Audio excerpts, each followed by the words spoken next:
RCN. Le son de la différence.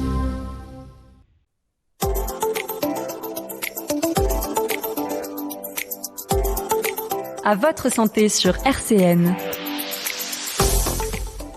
Bonjour à tous, chers auditeurs et chères auditrices, et bienvenue dans votre nouvelle émission À votre santé. Alors, pour cette première émission, nous allons parler du cancer du col de l'utérus et plus particulièrement de son dépistage. Et pour ce faire, aujourd'hui, j'ai l'honneur de recevoir deux invités.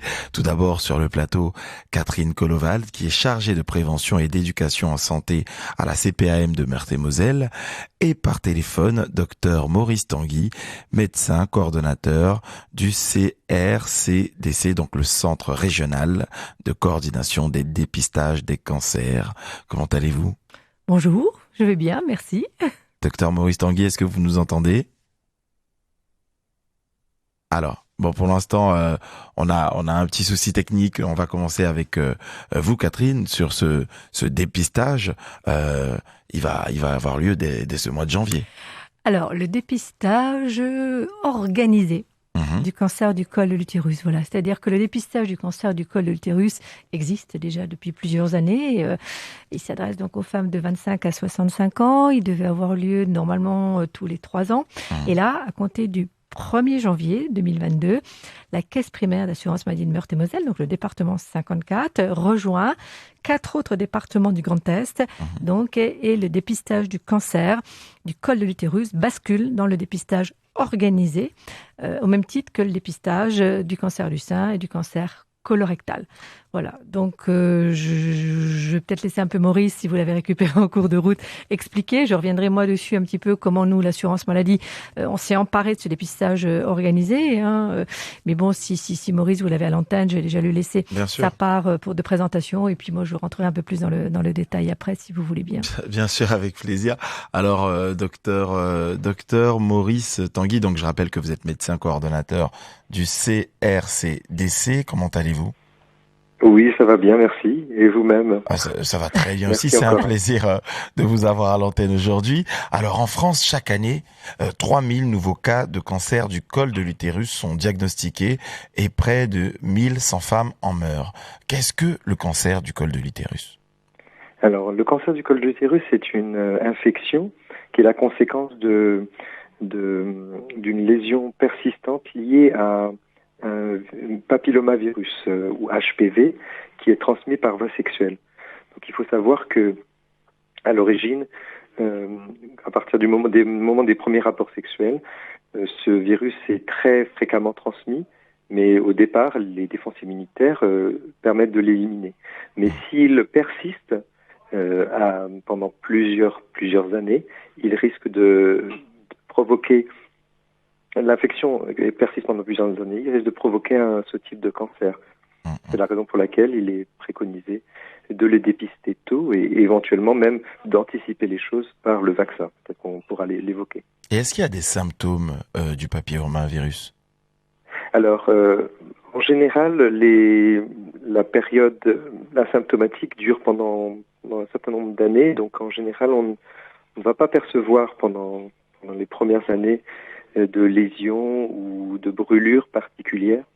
Ces symptômes peuvent se manifester si le papillomavirus a produit une infection. Donc ça peut être des brûlures au niveau de la sphère génitale ou bien au moment de la miction, au moment d'aller aux toilettes.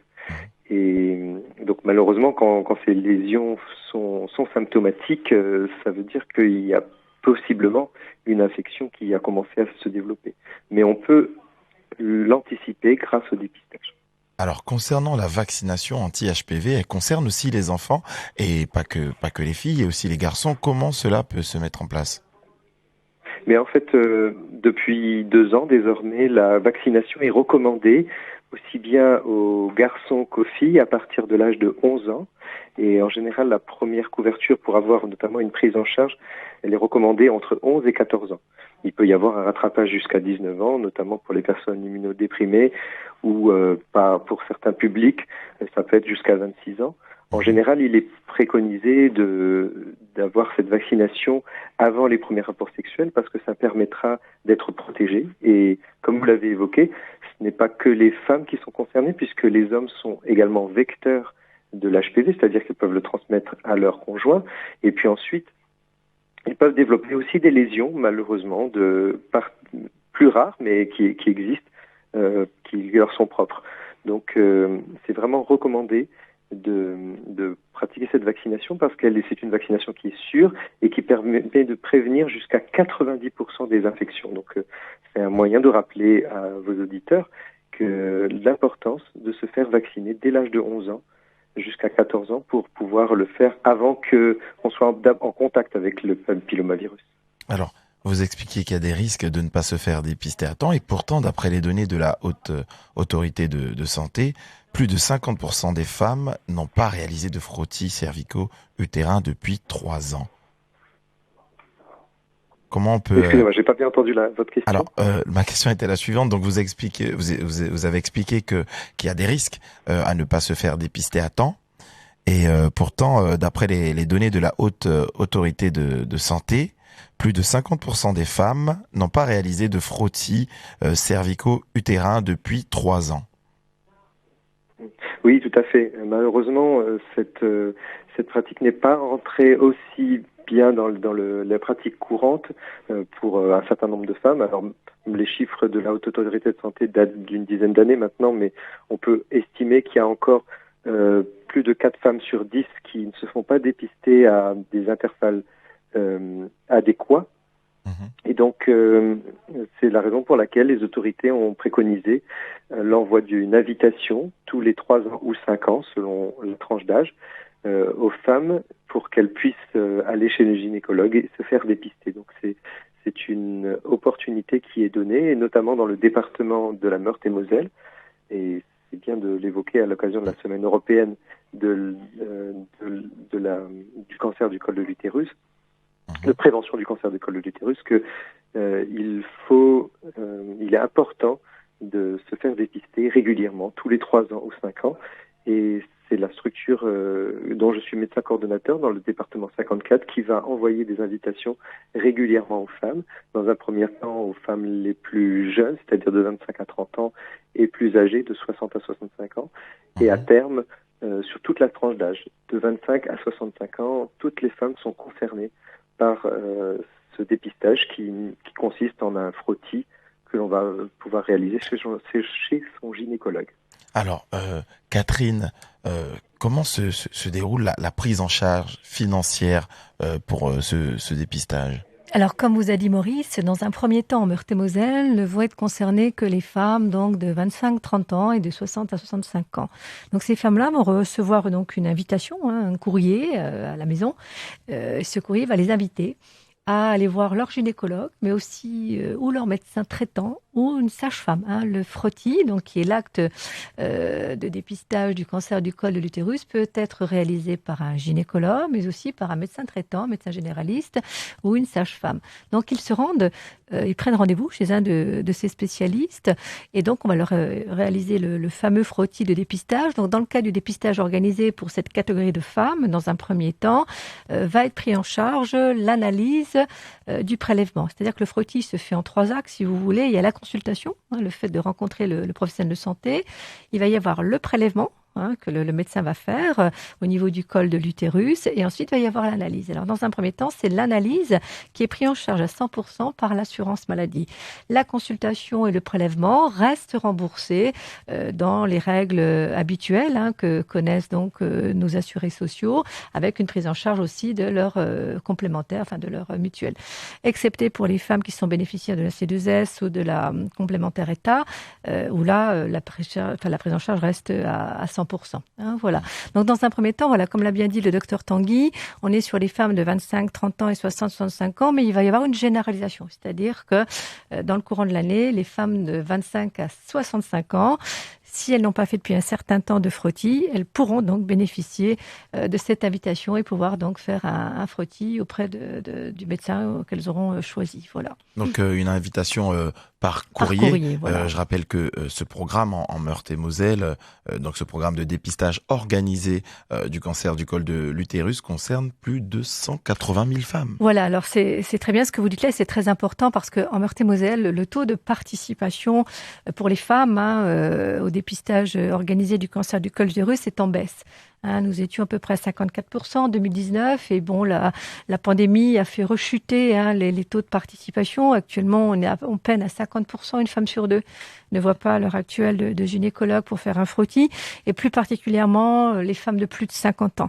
Donc mon message aujourd'hui à votre antenne, c'est s'il y a des femmes qui m'écoutent, voilà, c'est très important pour elles voilà, de prendre rendez-vous auprès d'un gynécologue ou même de leur médecin traitant ou d'une sage-femme pour pouvoir faire cet examen-là. Parce que comme l'a dit Maurice, plus on dépiste tôt, plus il y a de chances de guérison et les soins seront beaucoup moins lourds, quoi.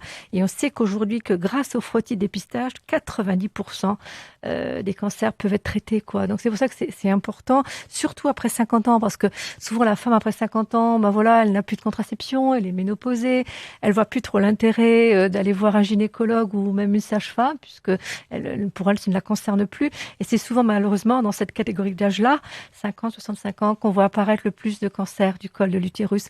Donc voilà, aujourd'hui, voilà, j'insiste pour bien passer ce message-là. Moi, dans le cas des actions que je mène, j'interviens aussi sur le terrain. Je travaille avec une association qui est pas loin de chez vous, là. D'ailleurs, je les salue, ce sont les femmes relais. Voilà, je pense à Naïma, normalement, avec qui, voilà, nous mettons en place des ateliers sur le quartier du Haut-du-Lièvre. Donc voilà, moi, aujourd'hui, ce que je recherche à travers vos auditeurs, c'est aussi pouvoir travailler avec des associations de femmes, des structures, voilà, qui aimeraient faire passer ce message-là, qui aimeraient aussi qu'on accompagne des femmes vers le dépistage.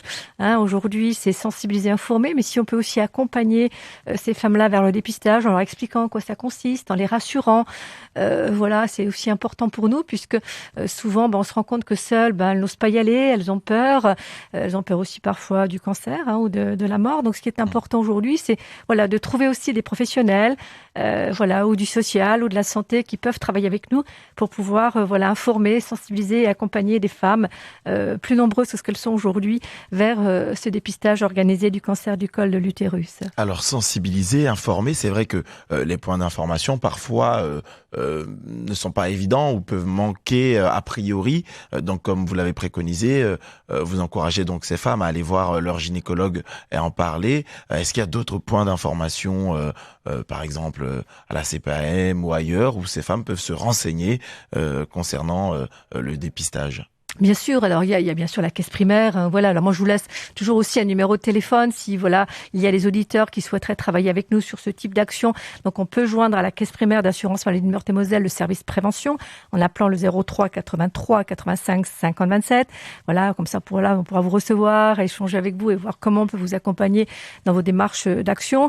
Il faut pas oublier non plus qu'il y a aussi la maternité régionale, voilà, il y a des centres aussi d'information des droits des femmes qui ont aussi de l'information et peuvent aussi accompagner des femmes. Il y a les centres médico-sociaux. Voilà, il y a beaucoup de lieux où les femmes peuvent se rencontrer, où elles peuvent être accompagnées par des professionnels vers ce type de consultation et de dépistage. Parce que là, on parle du dépistage organisé du cancer du col de l'utérus, mais comme je le disais tout à l'heure, voilà, il faut pas oublier aussi la mammographie pour le dépistage du cancer du sein et puis aussi le fameux test de dépistage du cancer colorectal dont nous reviendrons parler sur votre antenne au cours du mois de mars. Avec grand plaisir. Et pour terminer cette émission, quels sont les objectifs de la mise en place d'un tel programme de dépistage organisé ? Les objectifs, voilà, c'est d'accompagner et d'informer les femmes concernées, donc de 25 à 65 ans, que ce dépistage existe, les rassurer aussi sur le cancer du col de l'utérus, et puis essayer aussi de mettre en place des actions pour toucher aussi des femmes qu'on n'arriverait pas à toucher normalement, parce qu'elles sont un peu éloignées, voilà, des réseaux sociaux, elles sont éloignées aussi de l'information médicale. L'action donc, des inégalités d'accès. Voilà, tout à fait, d'aller vers des populations un peu plus précaires, et puis des populations aussi plus éloignées en zone rurale. rural. Donc pour cela, on travaille avec des partenaires sur différentes communes du département. On travaille dans le cadre des contrats locaux de santé. On travaille aussi avec les CPTS. On travaille aussi avec les communes, où on essaye de toucher les femmes dans leur quartier, dans les associations qu'elles fréquentent, pour pouvoir aussi répondre à leurs questions. Ça, c'est important. Le tout, c'est de les accompagner, mais c'est aussi pouvoir les comprendre, ces femmes-là, et les rassurer surtout, et de voir comment on peut être au plus près d'elles pour les amener vers ce plus santé, quoi. Eh bien, je vous remercie. Oui, docteur. Si je peux intervenir, je peux aussi évoquer juste une dernière remarque, c'est que on a un site internet pour le dépistage des cancers, la structure, le CRCDC, la structure de dépistage des cancers qui envoie les invitations. N'hésitez pas, vos auditeurs qui n'hésitent pas à aller sur le site dépistagecancer-ge comme grandest.fr, dépistage cancer, c'est dépistage et cancer au singulier tout attaché -ge.fr. Et s'ils ont besoin de renseignements il y a un formulaire de contact et qu'ils n'hésitent pas à nous contacter par ce biais. Des invitations vont partir dès ce mois-ci pour les tranches d'âge que j'ai dit, et que plutôt avant 30 ans et après 60 ans, mais toute personne de la tranche d'âge de 25 à 65 ans est concernée et qui n'hésite pas à se rapprocher de leur gynécologue ou même d'aller sur notre site pour avoir davantage d'informations. Et encore merci je vous remercie de faire le relais de cette information. Merci. Voilà. Et je voulais juste rajouter, j'y pense seulement maintenant, mais c'est dommage, j'aurais dû y penser plus tôt.